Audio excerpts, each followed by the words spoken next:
Tell what issue you're working on, what's your message, what's working, what's not. Third hour is debate. They pick the best people on an issue where there isn't consensus. And in the conservative world, there's not consensus on a lot of issues. And they debate.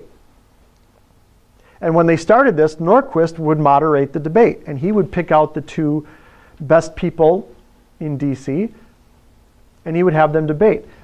When he felt a consensus was possible, he would stop debate, state what the consensus was, end the meeting, message off what the consensus was to the Leadership Institute and the Heritage Foundation. Within 24 hours, they have a message all over the country. What the issue is, what the position is, what the values are, and what do you say? Charlie Sykes does not think of, he's very smart. Charlie Sykes is very smart, don't get me wrong. He's brilliant at what he does. But he gets the framework from somewhere else and communicates it really well. So when we went through that little drill about what we believe as progressives, why we're progressive, why this was so difficult, is because everything you believe is based on a moral system. Like when Mary, you said, is who you are. Like at your core, that's who you are. Guess what? That is the hardest thing to communicate. It's the most deeply seated thing in your brain, and it's largely unconscious. That's why it's so hard for you to communicate. I wanted to say because my parents raised me that way. That's largely true.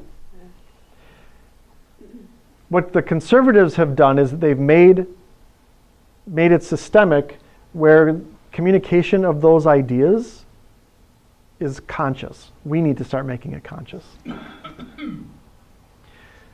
So to start with, all issues, every single issue, has a unified moral framing.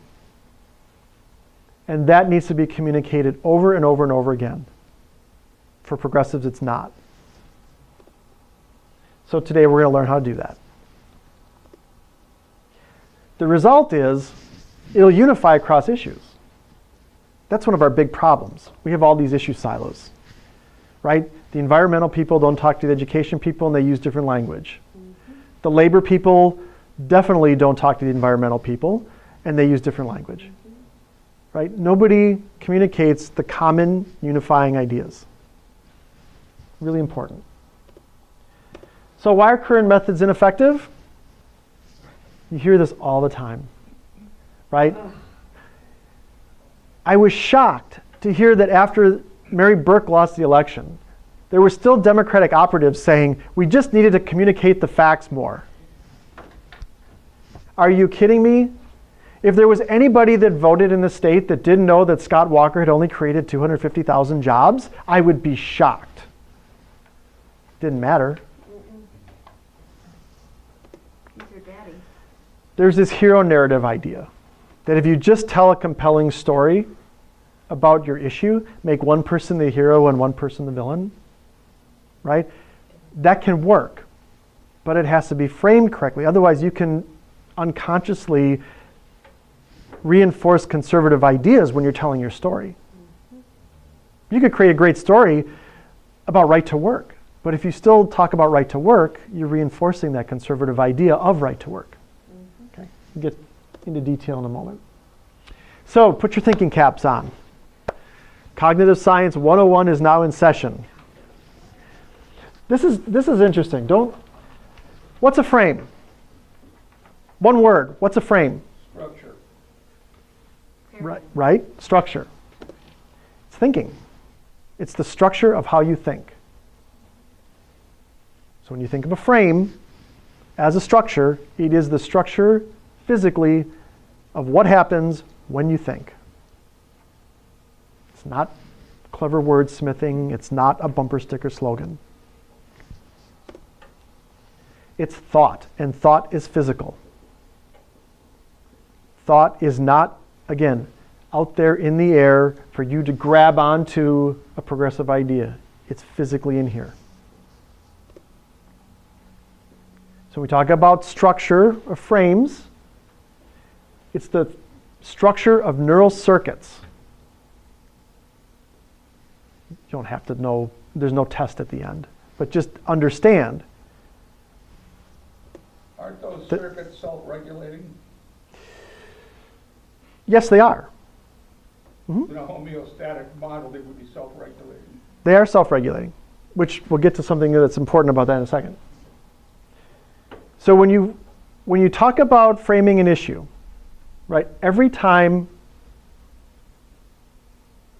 I say something, I frame. So if I say restaurant, I've now evoked the restaurant frame, which activates neural circuits that instantaneously and unconsciously activate. You have no control over them. They're self-regulating. And it connects different regions of your brain to connect with all the embodied ideas, metaphors about restaurants. So each of you has a different idea of a restaurant in your head right now. It's individual based on your personal experience. Everything we communicate is. So when you frame something by evoking it, you activate circuitry for that frame. And again, it happens within milliseconds. Now, because framing is thinking, it's important to understand how we think. And Descartes was wrong. I guarantee everybody in this room learned the Enlightenment theory of reason. I think, therefore I am. Thought is rational. Ideas fit the world universally. That's what I learned at UW-Madison. What I learned was never put Descartes before the horse. You can do the stand-up show over lunch. How's that? That's good. But Descartes was wrong. Okay, it worked well at the time for people to understand that what they thought was just as important as what a king thought. That's great. But Descartes was wrong. Our thought is not rational. In fact, you can't think without emotion. It is impossible for you to make a decision or process a thought without emotion. Isn't there something about the primacy of perception? Perception precedes processing and structuring. So it's a primacy. The primacy of perception is what triggers the emotive response to organize a neural circuit into a rational process. Somewhat. Something like that. Somewhat. So here's the problem. What you're talking about is research from neuroscience. There are neuroscience theories, I don't want to get into it too much, but there are neuroscience theories that do not take into account other things that we know from cognitive science, from linguistics, from psychology.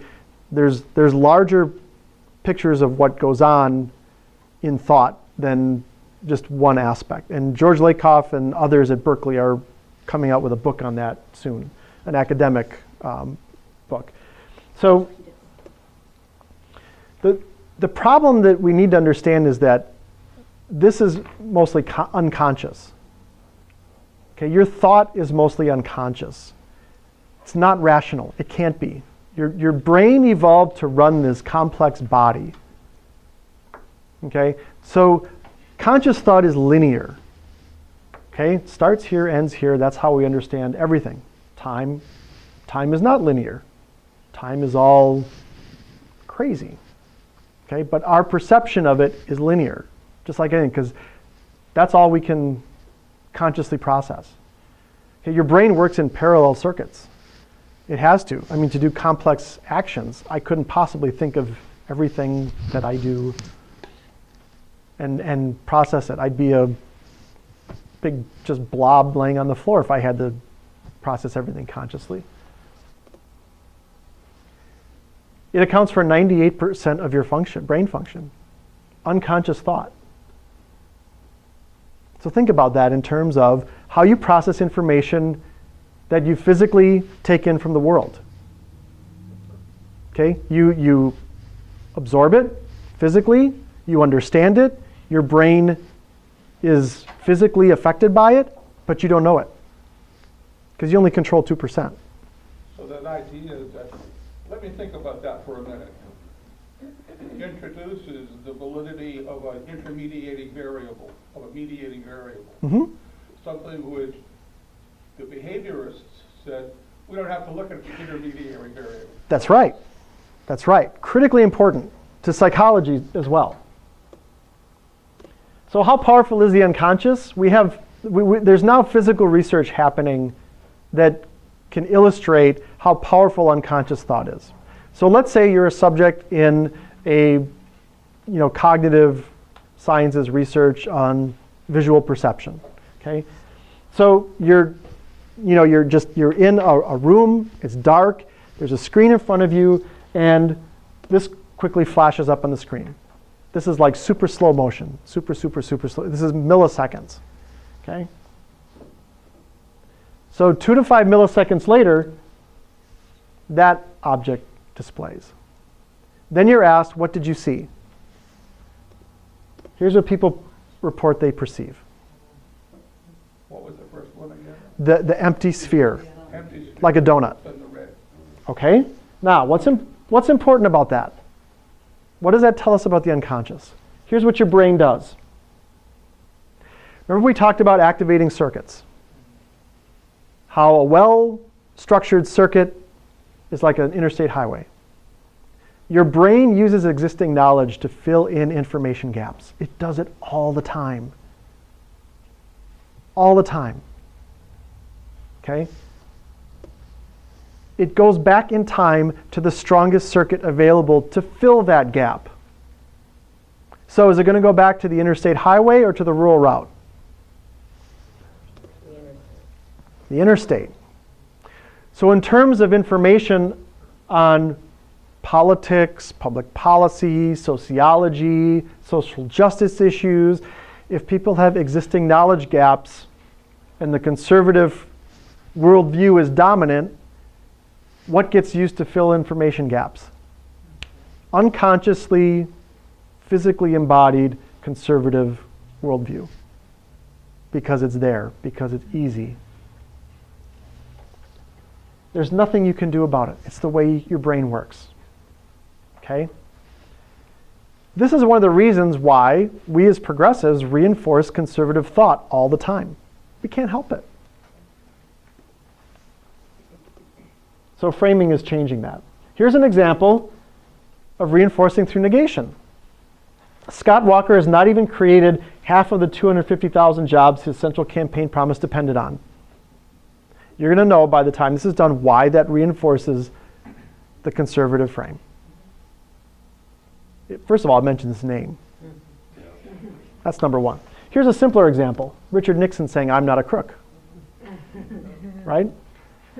George Lakoff wrote the book, Don't Think of an Elephant. If I say don't think of an elephant, ooh, elephant. So how is framing critical? Every message has a frame. Every single one. It defines your moral worldview. People don't vote issues. People respond to morals and values. And more people vote on moral frames and issues. We know this. Every single poll. People who interpret polls don't always get this because they aren't trained in the cognitive sciences, but every single poll validates this. Scott, would this account in part for low voter turnout among Democrats? We're going to get to that. And just hit on a huge point. In polls, why do people report they don't vote? Because their leaders don't what? Here. They don't represent their values. Could it be that those millennials that don't vote because look, millennials are way more progressive than any of us, just Right. naturally. They don't want to drive cars. They want urban transit, right? So could it be that they don't vote because they don't think that there's people they can vote for that reflect their values? Think about that. frames are really powerful. Fred Rogers, right? Incredibly progressive person, right? The progressive frame is based on the idea of empathy and nurturance. Well, who is more nurturing and empathetic than Mr. Rogers? Right? This quote is great. We live in a world in which we need to share responsibility. It's easy to say, it's not my child, it's not my community, not my world, not my problem. I'm from Brookfield, right? That's what people in Brookfield say about Milwaukee. They're not my kids, it's not my community, it's not my problem. Mr. Rogers says, there are those who see the need and respond. I consider those people my heroes. What's he saying? I'm my brother's keeper. On the other hand, James Dobson, focus on the family. My observation is that women are merely waiting for their husbands to assume leadership. You're going to see why that perfectly evokes the conservative frame.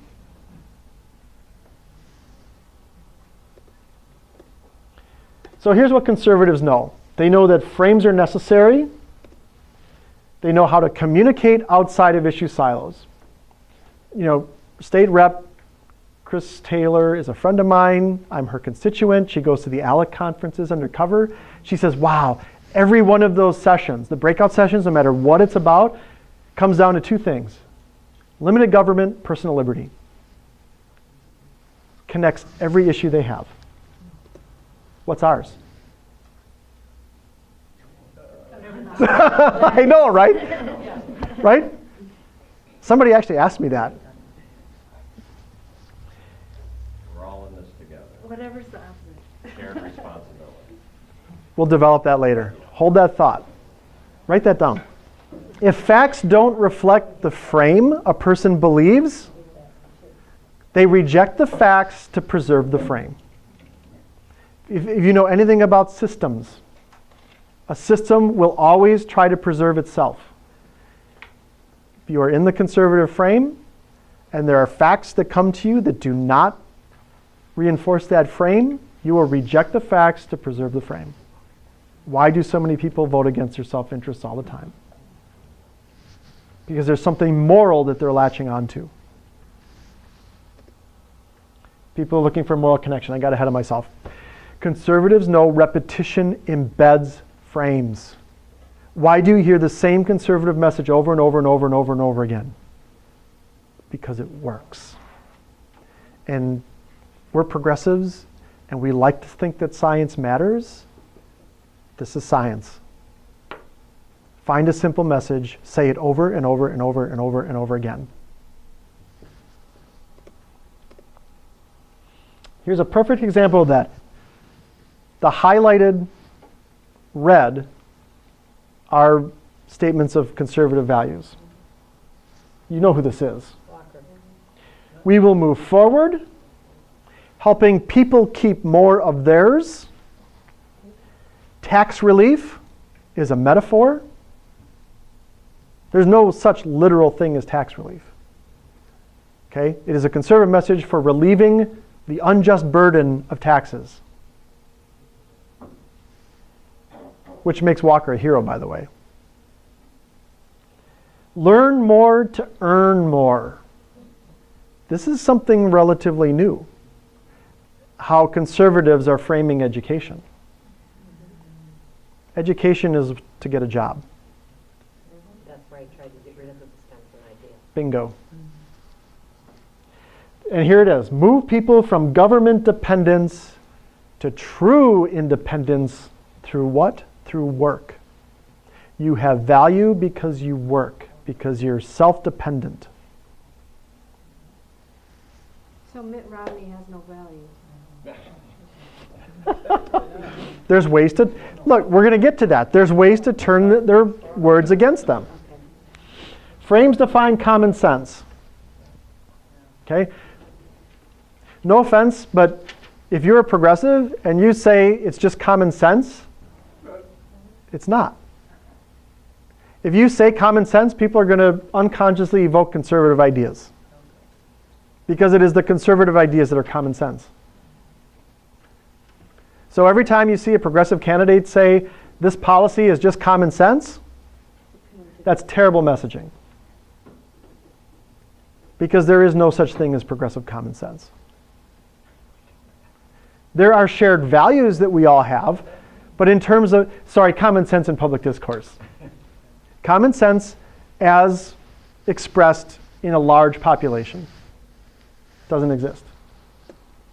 Conservative dominance has redefined common sense. Why? This is a physical physically happens in your brain. It's called mutual inhibition. You activate one, you inhibit the other. Your brain does this all the time, all sorts of activities, all sorts of thought processes, mutual inhibition. So activating the conservative frame over and over and over and over for 60 plus years has inhibited and weakened the progressive frame. Thus, hypocognition. Here's some illustrations of common sense redefined over 60 years. Right? Earned retirement benefits, pensions, are now thought of as entitlements. Negotiating for a fair living wage portion of profit is now called collective bargaining, and it's an evil thing. Citizens caring for each other through government is now called big government. Right? Who doesn't, some unconscious way, think of government as this evil big thing that's out to get me? Defunding and destroying quality free public education for every child is thought of as education reform or school choice. So, because we have the two contrasting metaphorical moral systems, we have two different views of democracy, as illustrated by those pictures.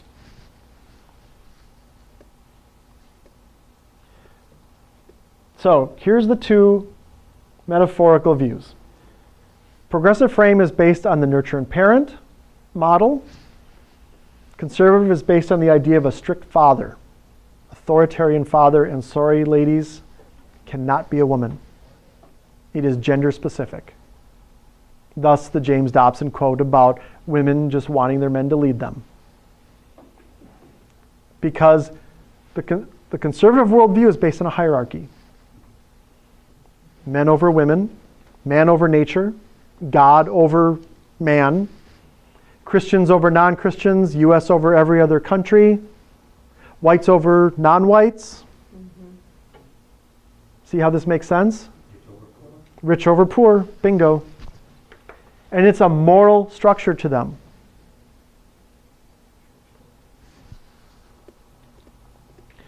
So let's start first with the progressive model.